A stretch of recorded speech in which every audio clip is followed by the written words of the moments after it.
ছাত্ৰ ছাত্ৰীসকল, আজি তোমালোকক ইলেক্ট্ৰিক ফ্লাক্সৰ বিষয়ে কিছু কথা ক'ম। ফ্লাক্সৰ বিষয়ে কোৱাৰ আগতে তোমালোকক অলপ মই ইলেক্ট্ৰিক ফিল্ড লাইন্সৰ বিষয়ে আকৌ এবাৰ সোঁৱৰাই দিব কৈছোঁ। ইলেক্ট্ৰিক ফিল্ড লাইন্সখিনি আমি আগতে অলৰেডি পঢ়িছোঁ।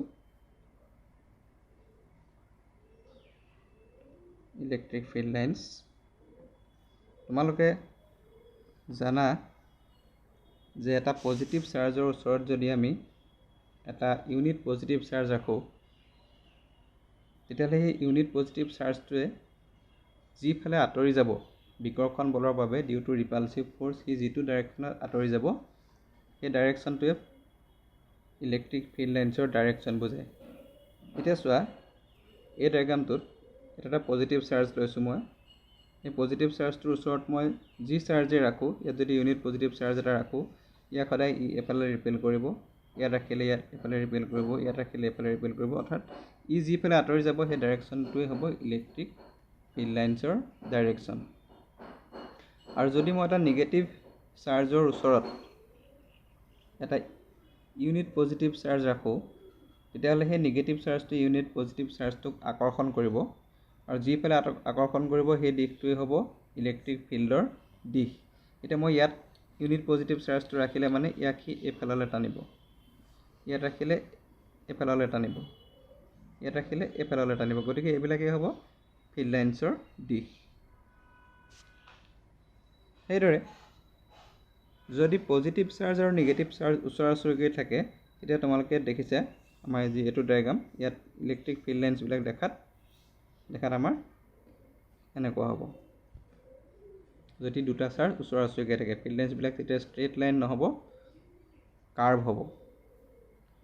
আৰু যদি এখন পজিটিভ ছাৰফেচ আৰু এখন নিগেটিভ ছাৰফেচ, এখন হ'ল আমাৰ পজিটিভ ছাৰফেচ আৰু এখন হ'ল নিগেটিভ ছাৰফেচ, তাৰমানে ইয়াত পজিটিভ ছাৰফেচখনত পজিটিভ চাৰ্জ থোৱা আছে, নিগেটিভ ছাৰফেচখনত নিগেটিভ চাৰ্জ থোৱা আছে, তেতিয়া ইলেক্ট্ৰিক ফিল্ড লাইন্সবিলাক এনেকৈ ষ্ট্ৰেইট লাইন হ'ব from positive surface to negative surface. গতিকে আমাৰ ফিল্ড লাইন্সবিলাক কেতিয়াবা ষ্ট্ৰেইট লাইন হ'ব আৰু কেতিয়াবা কাৰ্ভ হ'ব, ডিপেণ্ডিং অন দ্য চিটুৱেশ্যন। এতিয়া মই যাম ফ্লাক্সলৈ। আমাৰ আজিৰ ক্লাছটোৰ উদ্দেশ্য হ'ল আমি ফ্লাক্স কাক কয় শিকাটো। এতিয়া চোৱা,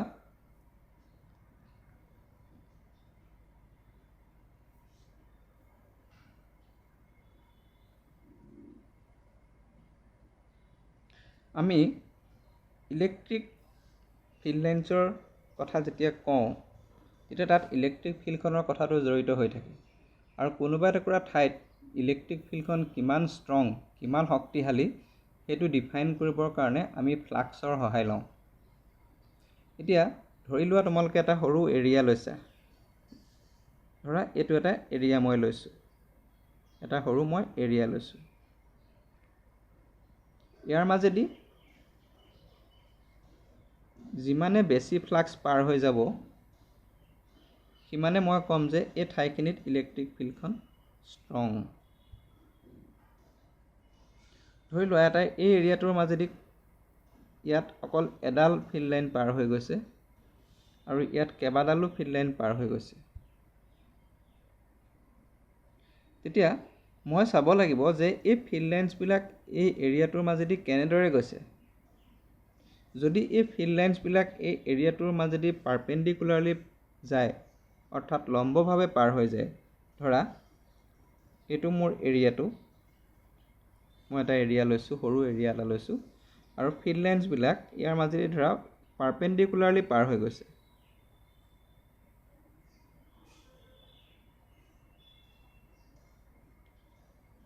তেতিয়া আমি ইহঁতক ফ্লাক্স বুলি কওঁ।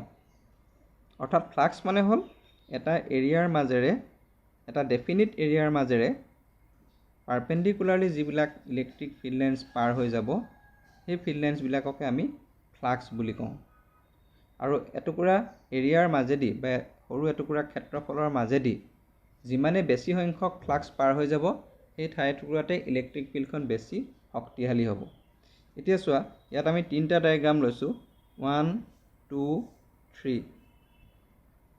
আটাইকেইটা ডায়েগ্ৰামতে ইলেক্ট্ৰিক ফিল্ড লাইন্সবিলাক আমাৰ এৰিয়াটোৰ পাৰপেণ্ডিকুলাৰলি গৈছে, কিন্তু ইয়াত অকল এডাল ফ্লাক্স লাইন গৈছে ইয়াত অকল অনলি 1 ইয়াত গৈছে 4ডাল পাৰ হৈ গৈছে ইয়াত 4ডাল পাৰ হৈ গৈছে ইয়াত ফ্লাক্সৰ সংখ্যা 4 আৰু ইয়াত 5ডাল গৈছে তাৰমানে এই এৰিয়াটোত য'ত আছে এই ঠাইখিনিত ইলেক্ট্ৰিক ফিল্ডখন বেছি ষ্ট্ৰং ইয়াতকৈ ইয়াত ইলেক্ট্ৰিক ফিল্ডখন অলপ উইক আৰু ইয়াত তাতকৈও বেছি উইক তাৰমানে ফ্লাক্সে ইলেক্ট্ৰিক ফিল্ডখনৰ ষ্ট্ৰেংথটো ডিটাৰমাইন কৰে সেই ঠাইডোখৰত ইলেক্ট্ৰিক ফিল্ডখন কিমান ষ্ট্ৰং গতিকে ফ্লাক্স উলিয়াবৰ বাবে আমি কি কৰিব লাগিব এটুকুৰা এৰিয়াৰ মাজেদি পাৰপেণ্ডিকুলাৰলি যিমান সংখ্যক ফিল্ড লাইন্স পাৰ হৈ গৈছে সেই পাৰপেণ্ডিকুলাৰলি যোৱা ফিল্ড লাইন্সৰ সংখ্যাটো আমি ডিটাৰমাইন কৰিব লাগিব পাৰপেণ্ডিকুলাৰলি এটা এৰিয়াৰ মাজেৰে পাৰপেণ্ডিকুলাৰলি পাৰ হোৱা ইলেক্ট্ৰিক ফিল্ড লাইন্সৰ সংখ্যাই হৈছে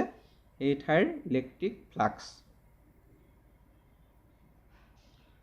এতিয়া ফ্লাক্সৰ কথা ক'লে আমাৰ আৰু এটা কথা আহিব যেহেতু ইলেক্ট্ৰিক ফিল্ড এটা ভেক্টৰ ৰাখি আমি ইলেক্ট্ৰিক ফিল্ডক সদায় ডাইৰেকশ্যন দি ৰিপ্ৰেজেণ্ট কৰোঁ সদায় ইলেক্ট্ৰিক ফিল্ডৰ direction positive to negative direction হ'ব from a positive charge to a negative charge এতিয়া ইলেক্ট্ৰিক ফিল্ড এখন যেনেকৈ ভেক্টৰ কোৱান্টিটি হয় এৰিয়াও ভেক্টৰ কোৱান্টিটি হয় আমি যে এই এৰিয়াটো লৈছোঁ এই যিখিনি এৰিয়া লৈছোঁ ইয়াত যিখিনি এৰিয়া লৈছোঁ ইয়াত যিখিনি এৰিয়া লৈছোঁ এই এৰিয়াবিলাকো ভেক্টৰ কোৱান্টিটি আৰু এৰিয়াৰ যিটো ডাইৰেকশ্যন সেইটো তোমালোকক দেখুৱাইছিলোঁ আগতে কেনেকৈ এৰিয়া এটাৰ ডাইৰেকশ্যন উলিয়ায় ধৰি লোৱা মই এটা এৰিয়া লৈছোঁ এইটো এৰিয়া লৈছোঁ আৰু মই লোৱা এৰিয়াটোৰ পৰিমাণটো ধৰা মই কৈছোঁ যে এইটো ইয়াৰ এৰিয়াটো ds সৰু এৰিয়া এটা লৈছোঁ আৰু ইয়াৰ পৰিমাণ ds ইয়াৰ ডাইৰেকশ্যনটো হ'ব এই পৃষ্ঠখনৰ যিখন ছাৰফেচ লৈছোঁ মই এই ছাৰফেচখনৰ পাৰপেণ্ডিকুলাৰ ডাইৰেকশ্যন তাৰমানে এইফালে এইটোৱে হ'ব এৰিয়াটোৰ ডাইৰেকশ্যন মই ইয়াক n কেপ বুলি লিখিব পাৰোঁ n কেপ তাৰমানে n কেপে এই ds এৰিয়াটোৰ ডাইৰেকশ্যনটো বুজাইছে অৰ্থাৎ ds area is a vector quantity মই ওপৰত ভেক্টৰ সাইন দিব লাগিব ইজ ইকুৱেল টু এৰিয়াটোৰ magnitude and its direction n cap এতিয়া ইলেক্ট্ৰিক ফিল্ড লাইন্সবিলাক কেতিয়াবা এখন ছাৰফেচৰ বা আমি যি টুকুৰা এৰিয়া লৈছোঁ সেই এৰিয়া টুকুৰা পাৰপেণ্ডিকুলাৰলি নাযাবও পাৰে আমি কৈছোঁ যে ফ্লাক্স হ'বলৈ হ'লে ফিল্ড লাইন্সবিলাক এৰিয়াটোৰ মাজেৰে পাৰপেণ্ডিকুলাৰলি পাৰ হ'ব লাগিব কিন্তু কিছু ক্ষেত্ৰত কেতিয়াবা এই পাৰপেণ্ডিকুলাৰলি পাৰ নহ'বও পাৰে যেতিয়া নহ'ব তেতিয়া আমি ইলেক্ট্ৰিক ফিল্ডখনৰ লগত এৰিয়া ভেক্টৰে যিটো এংগুল কৰিছে সেই এংগুলটো আমি ল'বলগীয়া হ'ব এতিয়া তোমালোকে যিটো ডায়াগ্ৰাম ইয়াত মই দেখুৱাইছোঁ এই ডায়াগ্ৰামটো চোৱাচোন ইয়াত চোৱা যিখন ব্লু কালাৰৰ ছাৰফেচ দেখুৱাইছে এই ছাৰফেচখনে ইলেক্ট্ৰিক ফিল্ডখনৰ লগত থিটা এংগল কৰিছে তাৰমানে ইলেক্ট্ৰিক ফিল্ডখন এইফাললৈ আছে এইটো ইলেক্ট্ৰিক ফিল্ডৰ ডাইৰেকশ্যন আৰু এৰিয়াটোৰ ডাইৰেকশ্যনটো আছে এইফাললৈ this is the direction of the area এই এৰিয়াৰ লগত ইলেক্ট্ৰিক ফিল্ডখনে থিটা কোণ কৰি আছে তেনেকুৱা ক্ষেত্ৰত আমি সদায় ইলেক্ট্ৰিক ফিল্ড আৰু এৰিয়া ভেক্টৰৰ মাজৰ এংগুলটোৰ কথা সদায় আমি চিন্তা কৰিব লাগিব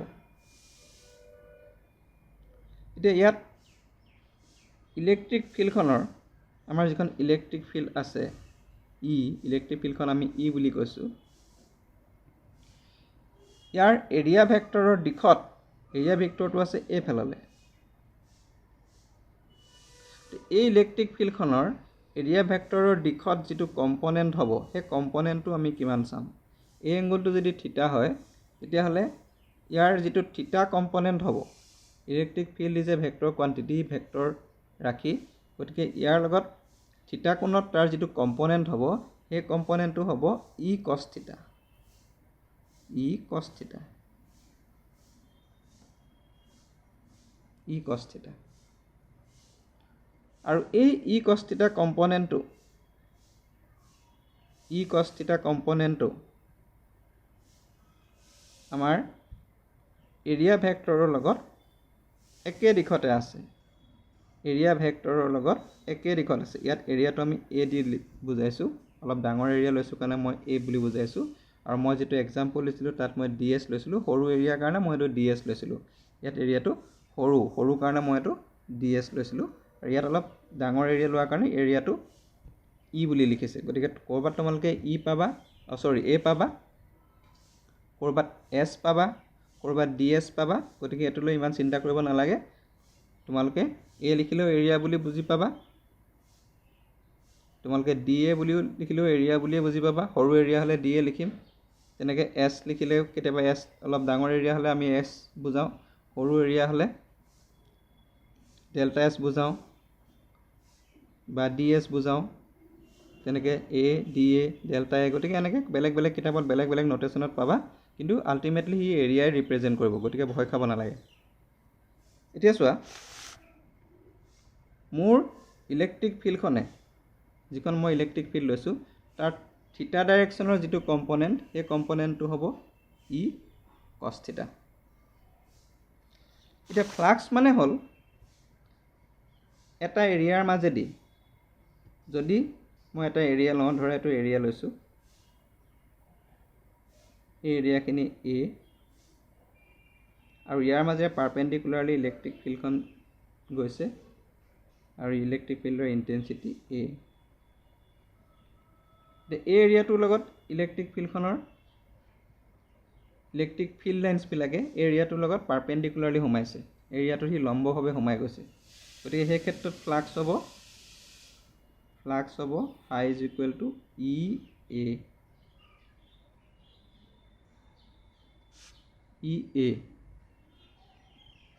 আৰু ইয়াত যিটো ডায়েগ্ৰাম দেখুওৱা হৈছে তোমালোকক, ইয়াত ইলেক্ট্ৰিক ফিল্ডখনে এৰিয়াটোৰ লগত থিটা কোণ কৰিছে। গতিকে এই ক্ষেত্ৰত ফ্লাক্স হ'ব, ইলেক্ট্ৰিক ফিল্ডখনে যিহেতু এৰিয়া ভেক্টৰৰ লগত থিটা কোণ কৰিছে, গতিকে এই ক্ষেত্ৰত ইলেক্ট্ৰিক ফিল্ডখনৰ কম্পনেণ্টটো হ'ব E cos θ into area A. গতিকে আমি লিখিম ইয়াক E A cos θ phi is equal to E A cos θ।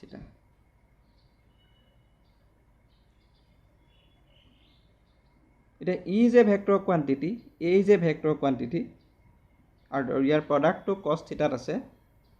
গতিকে মই এনেকৈ লিখিব পাৰিম, ফাই ইজ ইকুৱেল টু হ'ব E dot A, phi is equal to E dot A.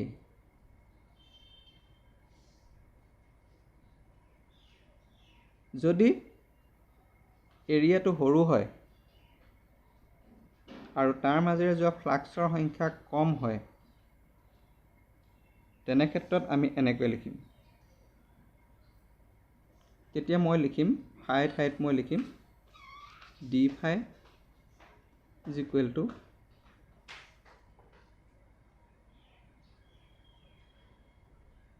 E dot, সৰু এৰিয়া হ'লে লিখিম মই ডি এছ, বা যদি সৰু এৰিয়া হয় তোমালোকে কিছুমান ক্ষেত্ৰত এনেকৈও পাবা। কোনোবা কিতাপত যদি এৰিয়াটো এ বুলি ৰিপ্ৰেজেণ্ট কৰে,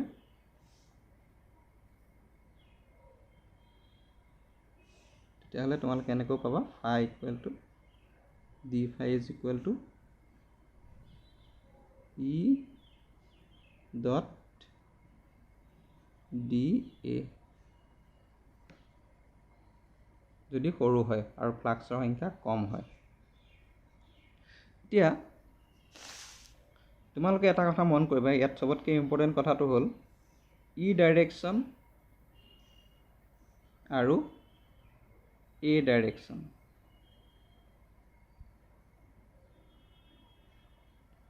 ইলেক্ট্ৰিক ফিল্ড লাইন্সবিলাক যেতিয়া এটা এৰিয়াত পাৰপেণ্ডিকুলাৰলি সোমায়, মই আকৌ দেখুৱাই দিছোঁ, ইলেক্ট্ৰিক ফিল্ড লাইন্সবিলাক এটা এৰিয়াত যেতিয়া পাৰপেণ্ডিকুলাৰলি সোমায়, ধৰা এইটো আমাৰ এৰিয়া,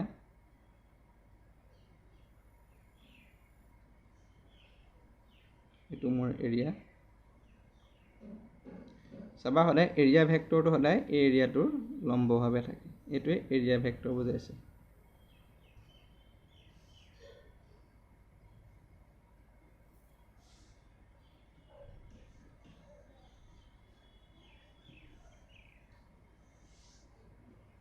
এতিয়া ধৰা ইলেক্ট্ৰিক ফিল্ডবিলাক এইফাললৈ আছে, ফিল্ড লাইন্সবিলাক এনেকৈ আছে, গ্ৰীণ কালাৰটোৱে মই ইলেক্ট্ৰিক ফিল্ড ডিফাইন কৰিছোঁ আৰু এৰিয়া ভেক্টৰটো মই এনকেপ দিছোঁ। গতিকে এটা কথা মন কৰিবা, যেতিয়া ইলেক্ট্ৰিক ফিল্ড লাইন্সবিলাক পাৰপেণ্ডিকুলাৰলি সোমাব, ইলেক্ট্ৰিক ফিল্ড লাইন্সবিলাক যেতিয়া এখন ছাৰফেচৰ মাজেদি পাৰপেণ্ডিকুলাৰলি পাৰ হৈ যাব, তেতিয়া ইলেক্ট্ৰিক ফিল্ড ভেক্টৰ আৰু এৰিয়া ভেক্টৰৰ মাজৰ যিটো কোণ, সেই কোণটো সদায় 0 ডিগ্ৰী হ'ব।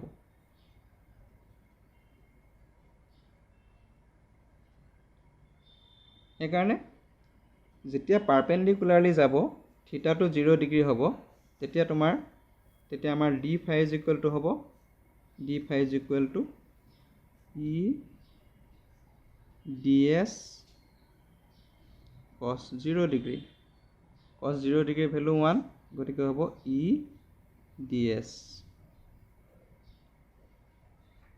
ইয়াৰ মিনিংটো হ'ল, যেতিয়া ফিল্ড লাইন্সবিলাক পাৰপেণ্ডিকুলাৰলি যাব, যেতিয়া ফিল্ড লাইন্সবিলাক এটা এৰিয়াৰ মাজেদি পাৰপেণ্ডিকুলাৰলি পাৰ হ'ব, তেতিয়া তাৰ মাজেৰে পাৰ হোৱা ফ্লাক্সৰ সংখ্যাটো সৰ্বোচ্চ হ'ব, মেক্সিমাম হ'ব। আৰু যেতিয়া থিটাটো 90 ডিগ্ৰী হ'ব,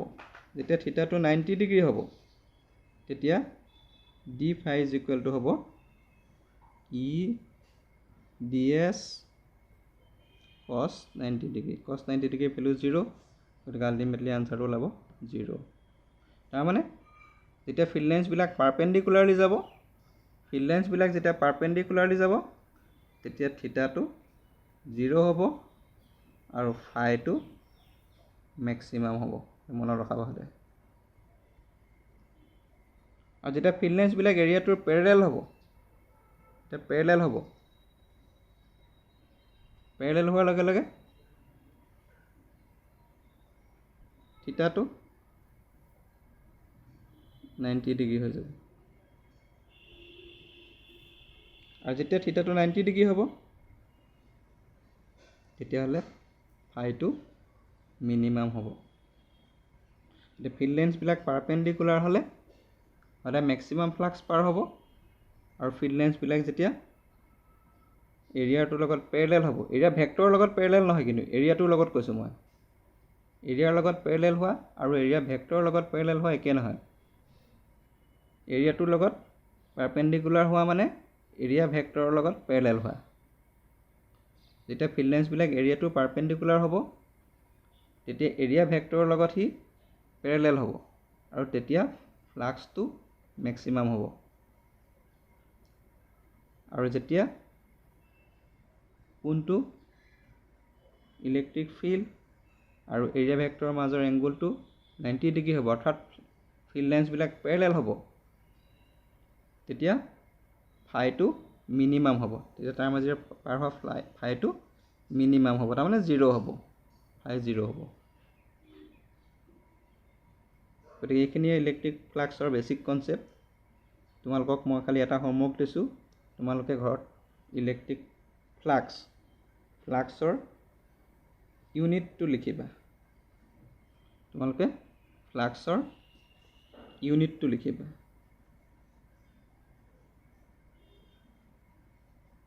ইউনিট অফ ফ্লাক্স লিখিবা, আৰু 2 ডাইমেনশ্যন অফ ফ্লাক্স।